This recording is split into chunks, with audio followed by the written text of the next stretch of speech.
Hello दोस्तों, आप सभी का स्वागत है मेरे YouTube channel Nifty chart analysis with Kuldeep पर। हम यहाँ पर बात करेंगे आने वाले दिनों में निफ्टी 50 में होने वाली संभावनाओं की, जो कि पूरा बेस होगा टेक्निकल पर, जिसमें हम डिस्कस करेंगे candle pattern, wave pattern, setups और मार्केट बिहेवियर। हम कोशिश करेंगे कि मार्केट में आने वाले दिनों में क्या हो सकता है वो प्रिडिक्ट करने की कोशिश करेंगे। डिस्क्लेमर, मेरा ये पूरा एनालिसिस केवल और केवल नॉलेज पर्पस के लिए है और मैं यहाँ पे किसी को कोई बाई और सेल का कोई रिकमेंडेशन नहीं करता हूँ। ठीक है, तो अब हम चलते हैं। जैसे कि हमने लास्ट वीडियो में क्या डिस्कस किया था, आज का हमने हमारा क्या प्रिडिक्शन था। ठीक है, तो आज का हमारा जैसे कि मैं पहले ही बता चुका था कि आज का जो हमारा जो ट्रेंड लाइन थी वो थी 24,444 के पास। और मैं लास्ट वाली वीडियो में बता चुका था कि मार्केट ने नीचे जाने का एक हिंट दिया है। ठीक है, और ये जो दो इवनिंग स्टार यहाँ पे बनाई है, ये पहला रेजिस्टेंस का काम करेगा। मार्केट को क्लोजिंग जो दो इवनिंग स्टार दिए, मार्केट की ओपनिंग इन दो इवनिंग स्टार के ऊपर नहीं होनी चाहिए।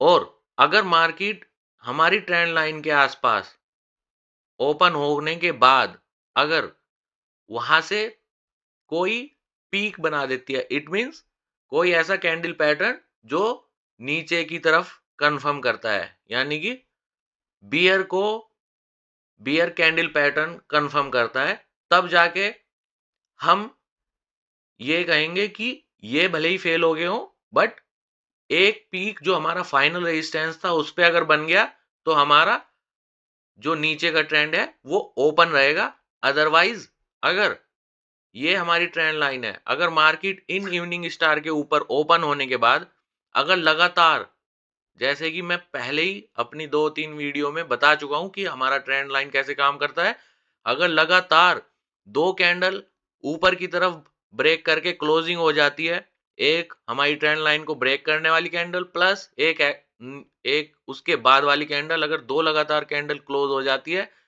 तो जो है हमारा ट्रेंड लाइन ब्रेकआउट हो जाता है। और जो हम उससे पहले कह रहे थे कि ट्रेंड लाइन के नीचे मार्केट काम करेगा, वो हमारा जो रूल है वो ब्रेक हो जाता है। इट मींस जो आज हमने कहा था कि मार्केट का डायरेक्शन नीचे की तरफ है, जब तक ट्रेंड लाइन के नीचे है वो हमारा फेल्ड हो गया है, क्योंकि मार्केट ने लगातार दो कैंडल ऊपर की तरफ क्लोजिंग दे दी है। ठीक है, अब मार्केट ने ऊपर, जैसे कि मैं पहले भी डिस्कस कर चुका हूं, हमारा ट्रेंड लाइन कैसे काम करता है। दो दो कैंडल लगातार क्लोज हुई, उसके बाद 50% तक का रिट्रेसमेंट आ सकता है, जो ब्रेक किया है उस ट्रेंड से पहले। जो भी हमारा ट्रेंड की डिस्टेंस है उसका पूरा 50% के आसपास तक का करेक्शन का मैं वेट करता हूं। ये हमारा एक सेटअप है। ठीक है, जब हमारा कोई ट्रेंड लाइन दो कैंडल के साथ ब्रेक हो जाती है तब एक करेक्शन के लिए वेट करो। अगर वहां पे फिर से कोई पीक बनता है, यानी कि उसी डायरेक्शन में जाने के लिए कोई कैंडल पैटर्न कंफर्म होता है, तब हम मान के चलेंगे कि डायरेक्शन बदल चुका था। लगातार दो कैंडल हमारी ट्रेंड लाइन के ऊपर क्लोज हो गई थी, अब उसका एक करेक्शन था, और उसका एक करेक्शन जो है इस कैंडल पैटर्न ने ऑलमोस्ट कंप्लीट कर दिया है। ठीक है, यानी कि पॉसिबिलिटी इसने अब बढ़ा दी है उसी डायरेक्शन की जिस डायरेक्शन में हमारा ट्रेंड लाइन ब्रेक हुआ था। करेक्शन के बाद यहाँ पे एक मॉर्निंग स्टार आया, मॉर्निंग स्टार पे हमने एक फेबिनिको रिट्रेसमेंट लिया, जिसका 50% हमारा उस दिन के लिए एक सपोर्ट का काम करेगा। जैसे कि मैं पिछली 2-3 वीडियो में लगातार बता चुका हूं, ये मैंने लगभग 3 वीडियो से ये मेरा मॉर्निंग स्टार यहाँ पे बना था और लगातार हम इस पे सपोर्ट की बात कर रहे थे। ये एक सेटअप है जो कि उस दिन के सपोर्ट का बहुत अच्छे से काम करता है। मैंने ये भी कहा था कि आप इसकी प्रैक्टिस करो, पिछले दिन में, महीने में, 2 6 महीने में, 2 साल में कितना ये काम किया है, आप नोट करो, उसकी प्रैक्टिस करो, पेपर पे लिखो कितना सक्सेस है, कितना नहीं, और उसके बेस पर आप अपना कोई डिसीजन बना सकते हो, ठीक है?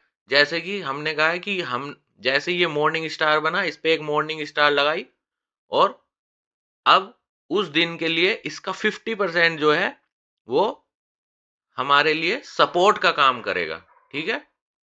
ये एक पॉसिबिलिटी है, ब्रेक भी हो सकता है, बट कितने परसेंट ये काम करता है वो आप जाके चेक कर सकते हो, ठीक है? अब आज ये पूरे दिन इसका सपोर्ट लिया और उसके ऊपर ही काम किया है, ठीक है? अब अगर ये इसे ब्रेक कर जाता है, अगर ये इसे ब्रेक कर जाता है, तो इसका मतलब है कि मार्केट के नीचे का जो ट्रेंड है वो ओपन हो गया है, यानी कि अब इसकी पॉसिबिलिटी है कि मार्केट इस 50% का जो रिट्रेसमेंट है, अगर इसके नीचे क्लोजिंग हो जाती है, तो मार्केट इसके नीचे ही काम करेगी।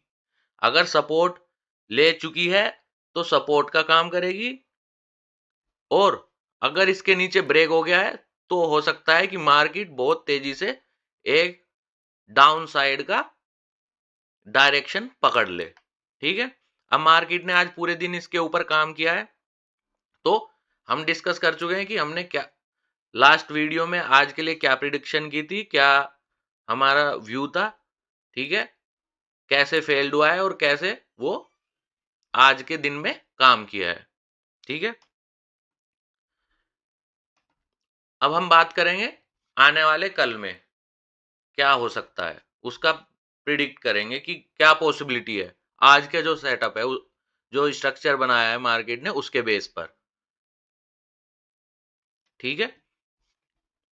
हम जैसे पहले ही बात कर चुके हैं, स्ट्रक्चर जो है 100% कोई काम नहीं करता। अगर कोई स्ट्रक्चर 70%, 80%, अगर आप जाके नोट कर रहे हो, हिस्ट्री में चेक कर रहे हो, अपनी पॉसिबिलिटी लिख रहे हो, तो अगर 70 से 80% काम कर रहा है, तो यानी कि वो बहुत अच्छा स्ट्रक्चर है, ठीक है?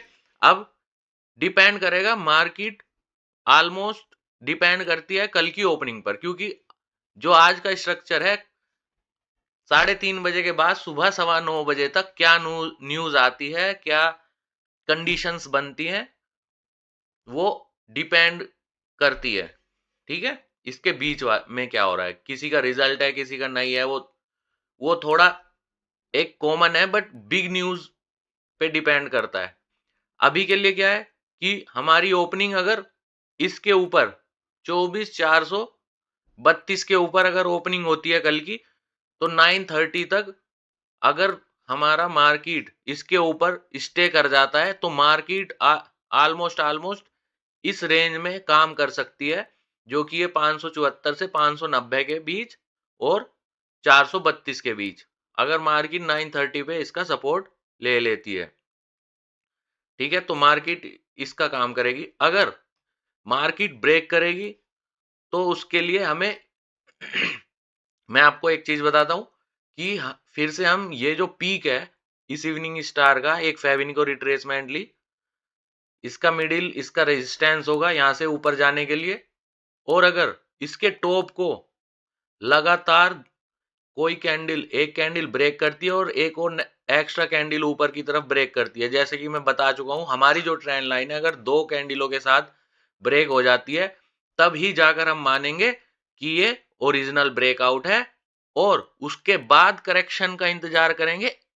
अब ये हमारा सपोर्ट का काम करेगा, जो हमारा रेजिस्टेंस था, लगातार 2 कैंडल क्लोज होने के बाद अब हमारा ये सपोर्ट का काम करेगा। इस पर अगर कोई, जब मार्केट ऊपर की तरफ चल चुकी होगी, ओरिजिनल ब्रेकआउट आ चुका होगा, तब हम इसका सपोर्ट का मान के चलेंगे, और इस पर अगर कोई भी ऐसा कैंडल पैटर्न आता है जो कि फिर से ऊपर की तरफ कंफर्म करेगा करेक्शन के बाद, तब ही हम ये मानकर चले कि अब ये डायरेक्शन ऊपर की पकड़ चुका है, ठीक है। तो ये तो रहा कि अगर ऊपर ओपन हो जाए, अगर मार्केट इसके नीचे ओपन हो जाती है 930 पे 24,415 के नीचे सेटल हो जाती है, तो इसकी पॉसिबिलिटी ज्यादा रहेगी कि मार्केट फिर से 24,240 को टेस्ट करे। ठीक है, मार्केट 24,240 की रेंज को टेस्ट करे और वो कल की कंडीशन या कल के स्ट्रक्चर पर डिपेंड करेगा कि मार्केट इसे ब्रेक करता है या नहीं। फिलहाल ये जो 24,432 है, मार्केट इसके ऊपर ओपन हुआ तो ऊपर की रेंज में रहने के ज्यादा चांस है। अगर इसके नीचे ओपन होकर 24,415 के नीचे सेटल होता है तो मार्केट के चांस है कि वो 24,240 की रेंज में काम कर सकता है। ठीक है, ये इसकी दो पॉसिबिलिटी है। तो ये वीडियो इतना ही, हम पूरा डिस्कस कर चुके हैं। आप इसे ध्यान से सुनना और पिछले वीडियो में जो जो चीज डिटेल में बताई है उसे प्रैक्टिस करो, जिससे कि आपकी प्रोबेबिलिटी, आपको पता लग जाए कि आपको प्रोबेबिलिटी के बेस पे क्या करना है। ठीक है, डिसीजन आपका है। फिर से मैं बता देता हूं, हम यहाँ केवल नॉलेज पर्पज के लिए है। मैं आपको पूरी डिटेल बताने की कोशिश कर रहा हूं, क्या चीज कैसे काम करती है, सपोर्ट और रेजिस्टेंस कैसे काम करते हैं और कब कैंडल पैटर्न को हमें पिक्चर में लाना चाहिए, वो सब हमने डिस्कस किया है। ठीक है, हम किसी को कोई बाई सेल का कोई रिकमेंडेशन नहीं कर रहे, purely basic technical chart candle pattern पर हम यहाँ डिस्कस कर रहे हैं। तो आप कोशिश कीजिए, प्रैक्टिस कीजिए जो हम यहाँ पे डिस्कस कर रहे हैं। Thank you.